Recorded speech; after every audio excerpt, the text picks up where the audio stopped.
Jetfire, or was it Skyfire? Hello, my baby! Hello, my honey! Hello, my ragtime gal! Sonny, you kissed my wife! Baby, my heart's on fire! We review another Transformer from the Cyber Battalion line of simplified figures. This time it's Jetfire.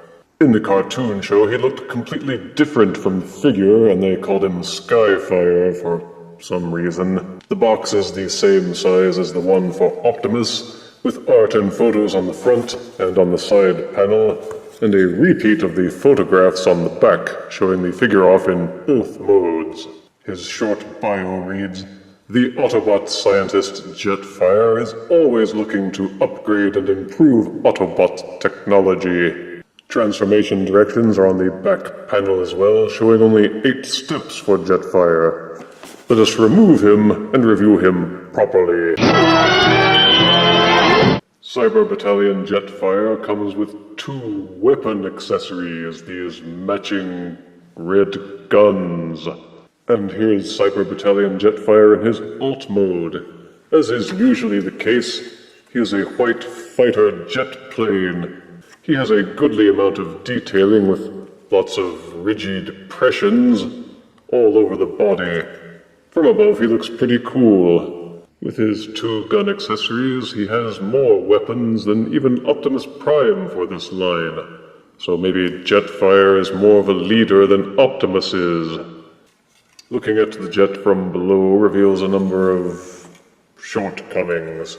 You can plainly see the robot arms and legs and the head. There's some very obvious hollowness near the cockpit, but they did give him landing gear. 1 wheel at the front and 2 at the back, though none of the wheels actually roll, so Jetfire can only slide across smooth surfaces.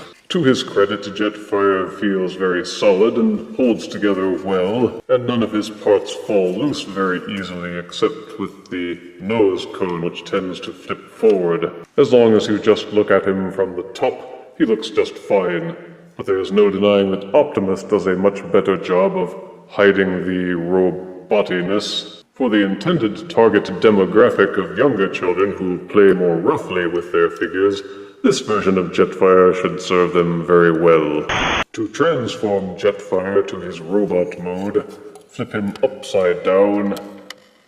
First fold the nose cone inside the nose cone. Take the rest of the nose cone and fold it downwards and into the robot chestal area where that hollowness was before. You may then take Jetfire's head antenna and rotate them upward so that they're not pointing out like fangs. Untab the robot arms from the wing.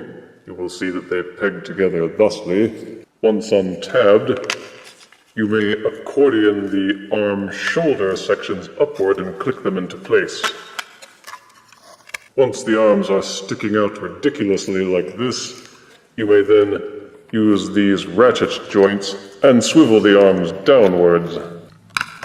Take the rear tail fins and fold them down. Untab the wing sections from the robot legs. Rotate the wing section upwards and lay it flush against the back.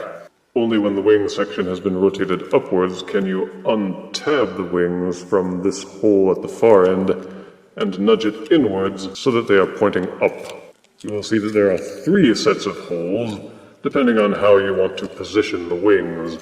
You can have them sticking way up or slightly up for that jauntier, casual look. Hey, chillin'. Take the robot feet and fold them down, then separate the legs. As a robot, Jetfire clearly does not have the same level of detail that was put into the paint detailing as depicted on the box.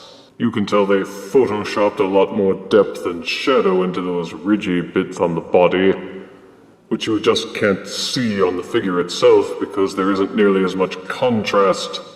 The detail is there, it's just hard to see.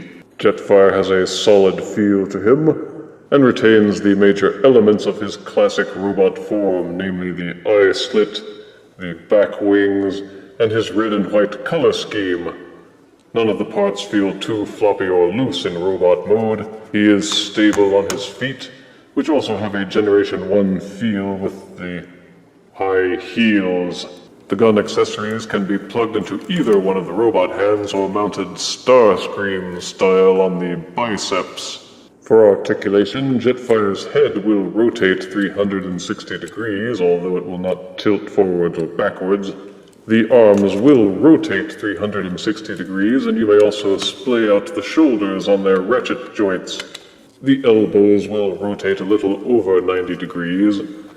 There is no waist rotation, but you can kick the legs forwards and backwards to a high degree on their ratchet joints, and splay them in and outwards.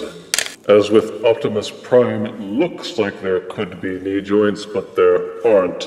The legs are one solid piece, except for the feet, which can tilt forwards, but not backwards. For size comparison, here is Cyber Battalion Jetfire next to Cyber Battalion Optimus Prime. Here is Cyber Battalion Jetfire next to Thrilling 30's Leader Jetfire. And here is Cyber Battalion Jetfire next to Funko Pop's Space Ghost. Cyber Battalion Jetfire earned 7 out of 10 deaths. These figures may be simpler, but they are generally tougher. If you can live without the extra articulation and paint detailing, then you can scratch your completionist itch and pick up any of the figures that match the other versions of a figure that you may already have. Hence, Cyber Battalion Jetfire will fit well and look good on the shelf next to your other Jetfires. Even, Bayverse Jetfire. If you refuse me, honey, you lose me. Then you'll be left alone, oh baby. Come on and tell me I'm your own.